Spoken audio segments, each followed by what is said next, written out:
बिस्मिल्लाहिर्रहमानिर्रहीम। अस्सलाम वालेकुम।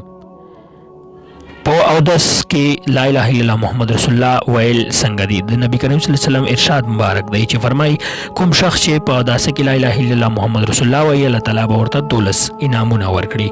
اول انعام له دنیا نه به مسلمان لاړ شي. دویم نمبر د ځنکدن سختي به پرې اسانه شي. دریم نمبر قبر به یې روښانه شي. څلورم نمبر پر پرسلات به د بجلی په شان تیر شي. پنځم نمبر قیامت کې بل شهدا سره یو ځای عملنامه ورکړل شي. شپږم نمبر د میزان په تله کې به نیکۍ زیاتې شي. اووم نمبر نکیر او منکر به دغه شخص ته په ښه صورت کې راشي. اتم نمبر الله تعالی به د دغه شخص جسم د دوزخ پر اور حرام کړي.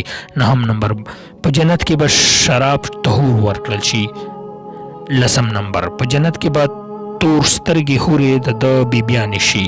یولسم نمبر د نبی کریم صلی الله علیه وسلم شفاعت به یې نصیب شي. دولسم نمبر د الله تعالی دیدار به وکړي.